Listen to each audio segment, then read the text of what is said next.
Good morning.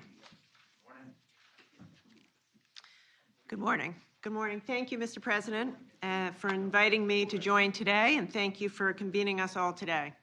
Today is an exciting day for our country, and I want to begin by thanking Pat Gelsinger, the CEO of Intel, and Intel for making this massive, historic investment in American manufacturing right here in America.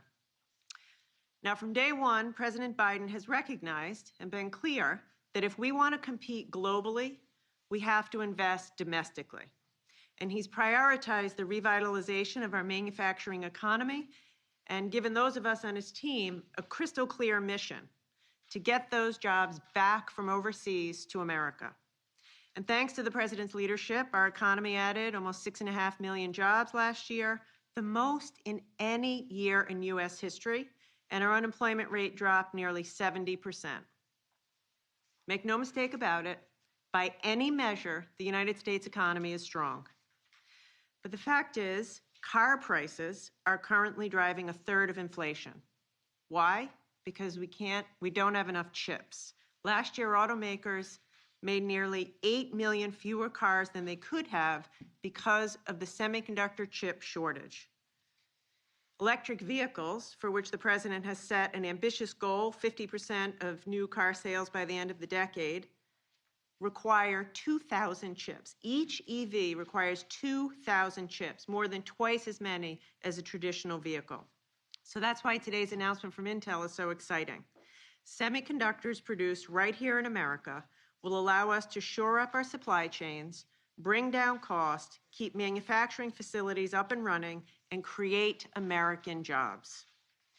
But if we really want to end the chip shortage and ensure our global competitiveness, there's more to do. Today, our semiconductor supply chain is far too dependent on conditions in countries halfway around the world. A COVID disruption, a typhoon, political instability in another country has the potential to shut down an auto facility and harm American families in places like Ohio. The semiconductor industry was created in the United States of America, and it's time for us to lead again. Right now, there's a bill before Congress that would invest $52 billion in semiconductor production. Congress needs to pass that bill to revitalize America's domestic manufacturing. Passing that CHIPS funding is a win for workers, businesses, supply chains, and our economy.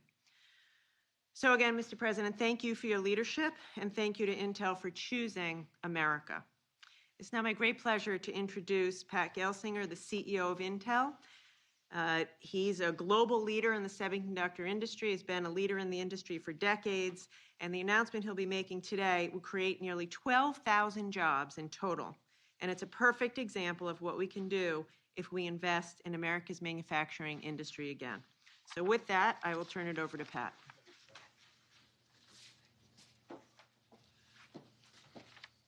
Thank you, Secretary Raimondo. Thank you, President. Thank you for my best Ohio friends and the senators.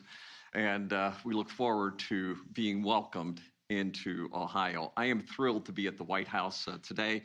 Such an exciting occasion, historic day for Intel and the global semiconductor industry. And for a farm boy from Pennsylvania, I thought I'd never be here. Today, Intel is announcing plans for an initial investment of more than $20 billion to build 2 new leading-edge fabs in Ohio. I would be remiss not to thank Governor DeWine and his team in Ohio for their fantastic partnership, and I look forward to commemorating this special day together at our event in Licking County, Ohio, later today.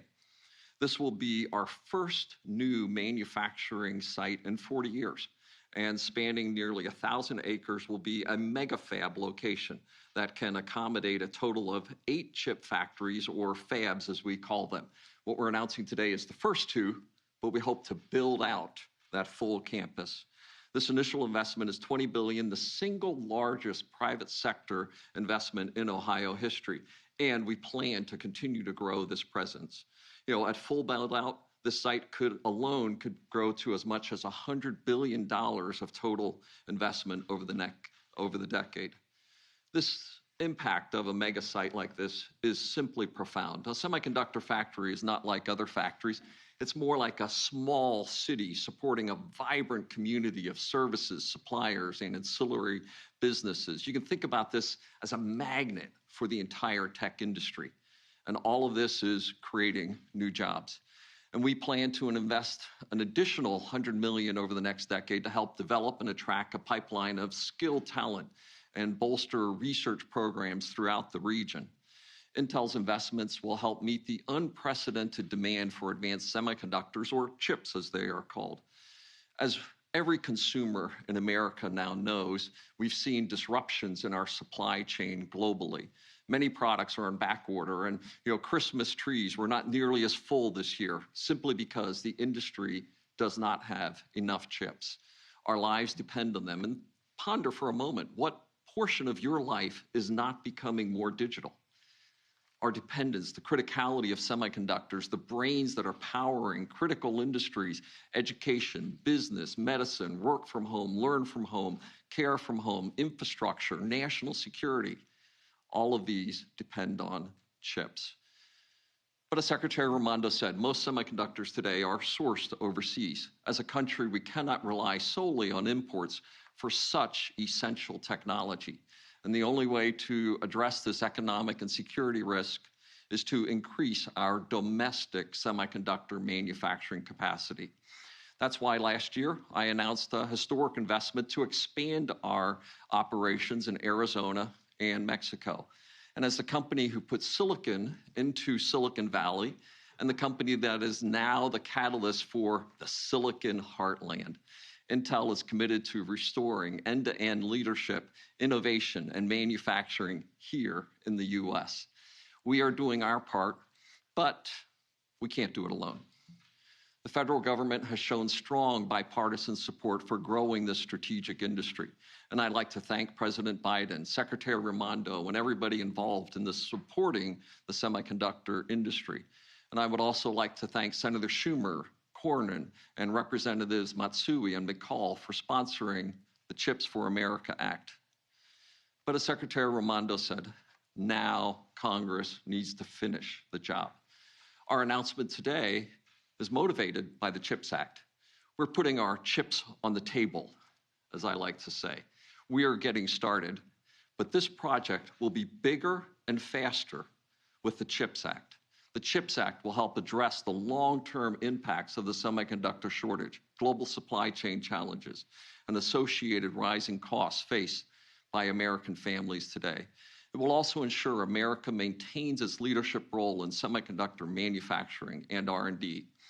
We welcome the opportunity to work with President Biden, federal and state governments, to transform the turmoil of this time into a recovery that creates world-changing technology to improve the life of every person on the planet.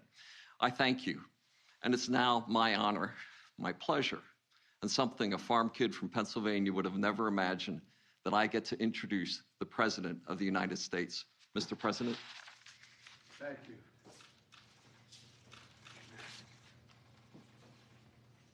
Well, you've introduced a kid from Scranton, Pennsylvania. I didn't think it either, so it's great to be with you.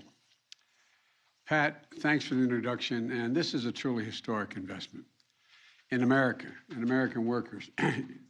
This group of Washington reporters have heard me say many times, it's never been a good bet to bet against America.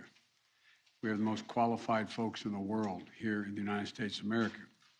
And I want to thank Sherrod Brown and Rob Portman, two senators who deserve an enormous amount of credit for us getting to this place right now, bipartisanly. The idea that we can work together is only just beginning to dawn on people here, I think.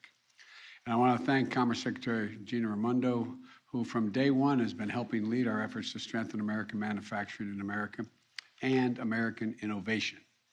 Look, Pat just laid out today's big announcement by one of America's most important companies. This historic investment for Ohio, one of the largest investments in semiconductor manufacturing in American history. A brand new $20 billion campus outside of Columbus, Ohio. 7,000 construction jobs, 3,000 full-time jobs. And I was kidding Pat earlier. I said, I may need a job. And he said, well, it's not bad. You start over $100,000 on the line, but I got to get some training. But look, at the singular, look, to be able to say, made in Ohio, made in America, is what we used to always be able to say 25, 30 years ago. That's what this is about. But folks at home might be wondering, why is such a big deal for manufacturing something so small, the size of a postage stamp? Why is that so important? Well, semiconductors are small computer chips that power virtually everything in our lives. Your phone, your car, your refrigerator, your washing machine, hospital equipment, the internet, the electric grid, and so much more. And here's the deal. America invented these chips. America invented these chips. And federal research and development led to the creation of these chips. Taxpayer dollars. These chips helped power NASA mission to the moon. The federal investment helped bring down the cost of making chips to build a market and an entire industry. As a result, over 30 years ago, America had about 40% of global production. But since that time, something happened. American manufacturing, the backbone of our economy, got hollowed out. Companies moved jobs and production overseas, especially from in the industrial Midwest. Decades ago, we used to invest 2% of our gross domestic product in research and development. Let me say it again. We invested 2% decades ago of our gross domestic product in pure research and development. Today, it's less than 1%. We were ranked #1 in the world in R&D. But guess what? We now rank #9.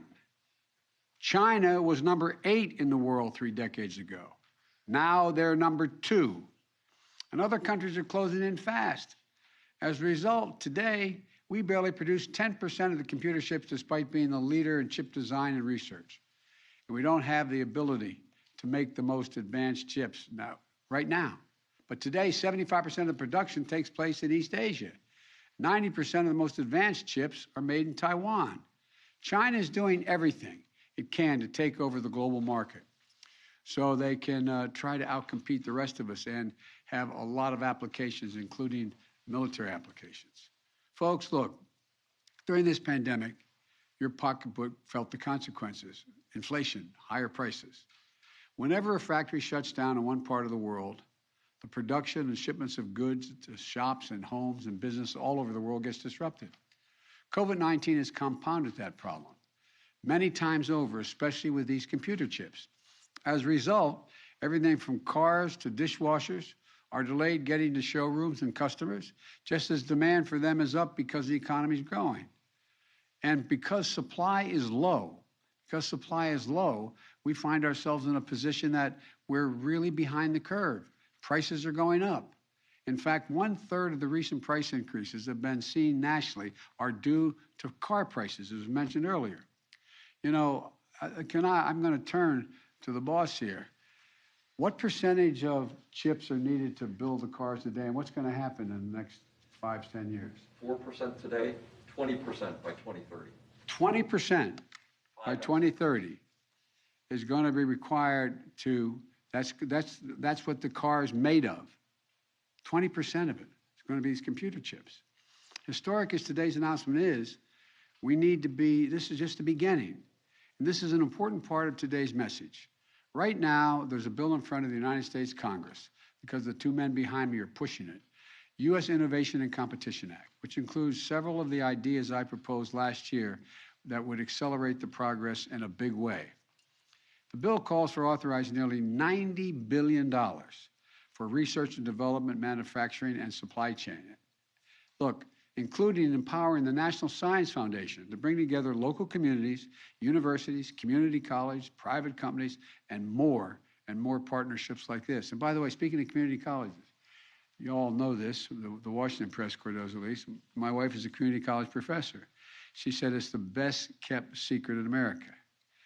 This is a community college graduate who skipped his senior year in high school, went to local community college, and then went on. My wife's got to meet you, man. Look, this includes a $52 billion incentive for more companies to build their manufacturing facilities here in the United States of America. I want other cities and states to be able to make announcements like the one being made here today. And that's why I want to see Congress pass this bill right away and get it to my desk. Let's get another historic piece of bipartisan legislation done. Let's do it for the sake of our economic competitiveness and our national security. Let's do it for the cities and towns all across America working to get their piece of the global economic package. And let's do it for the dignity and pride of this country and the American worker. I made clear while I was running for president and from day one of this administration, we are going to invest in America. We're investing in American workers. We're going to stamp everything we can made in America, especially these computer chips. Vice President Harris and I, along with Secretary Raimondo and our entire team, have met with members of Congress in both parties because this is a bipartisan issue. We brought business and labor together to see where we could ramp up production and help resolve bottlenecks. Soon after I was sworn in, I signed an executive order to revitalize American manufacturing and making our supply chains more resilient to disruptions, whether it's a pandemic, climate change, or cyber attacks. In some cases, building resilience will mean increasing our production here at home. In others, it will mean working more closely with our trusted friends and partners, nations that share our values so that the supply chains do not get used against us as leverage. In fact, I made this clear to President Xi of China. We need not have confrontation, but we have a stiff economic and technological competition, and we're going to insist everyone, including China, play by the same rules. We're going to invest whatever it takes in America, in American innovation, in American communities, and American workers. That's exactly what we're doing here today. As a result of the progress we've made, record economic growth, record job growth, faster economic recovery than any other nation on earth, we are better positioned globally than we have been in a long, long time. Intel's historic investment is one example. It's not the only one. In fact, last year, the largest semiconductor companies, including Samsung and Micron, committed $80 billion to build new facilities in the United States, in Arizona, New York, Oregon, Texas. And why are these companies choosing us, the United States? I think it's because they know we have the most productive workers, the best research universities, a dynamic venture capitalist system, and a rule of law that protects intellectual property. I think we're better positioned than any nation to seize these opportunities. But we have to keep it going. And I think our best days are ahead of us. Last year, we took a big step toward that front with the bipartisan infrastructure law. And I want to thank Senator Brown and Senator Portman for their hard work in getting that done. That law is going to upgrade everything from roads, bridges, ports, airports, railroads, transit, to make our economy move faster and reduce prices for families. This is going to create better jobs for millions of Americans all over the country, rural, urban, suburban. And it means America is the most attractive place for companies like Intel to invest and make their products.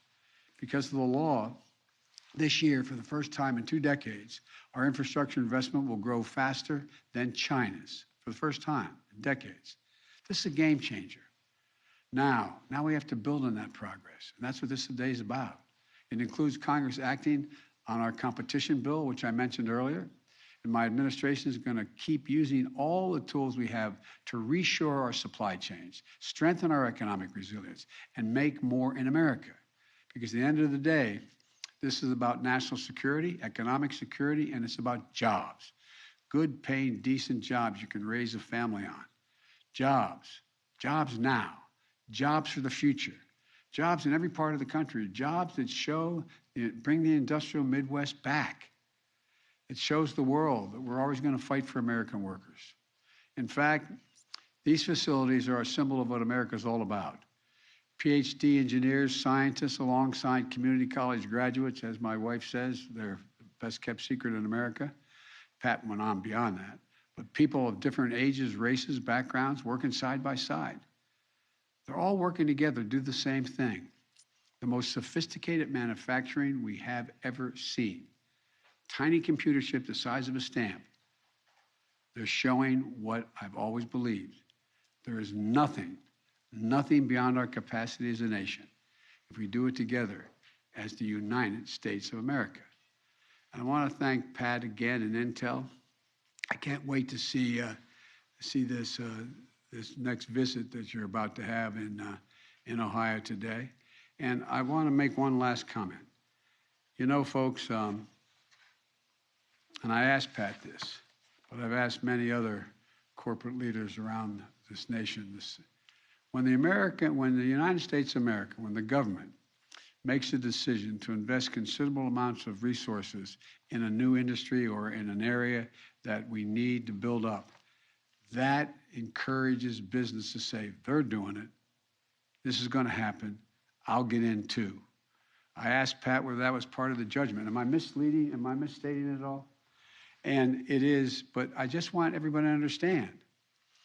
When, I'm sure there were people who looked at both my colleagues who helped lead the fight in this CHIPS Act we're trying to pass. Are you going to spend all that money? That money attracts money. It attracts investment. It demonstrates we're all in. So, folks, I'm going to say what I've always said. There's not a damn thing this country can't do. Not a single thing we can't do. You've heard me say it before, and I'm going to say it again. I spent about an hour and a half today with the Japanese Prime Minister on a virtual meeting with our staffs. And I told him about when President Xi asked me, can I define America when I was in China with him? I said, yeah, one word, possibilities. Possibilities. We can do anything if we put our mind to it. God bless you all, and may God protect our troops. And by the way, the reason we're not going to have any time for questions now is these guys got to get quickly on a plane and go out and do a major announcement in Ohio, and you guys will ask me all about Russia and not about anything having to do with chips. I have a question about this. If you could, how are we going to guarantee the raw materials will be available, since many of them come from without the United States, including some countries like Afghanistan that are in turmoil? We're working on that. There's a lot not in Afghanistan. There's a lot we've been finding out and moving on directions to find where the raw materials are. We're making contracts to make sure we have access to them, and we are doing things that we're finding out here in the United States. We have assets we didn't know we had in terms of raw material. Thank you, President. Thank you very much. Thank you. Thank you very much. Thank you. If necessary. Is it time to meet with Putin, sir? Thank you. Come back to tell us about Russia when you can, sir. Where's last time?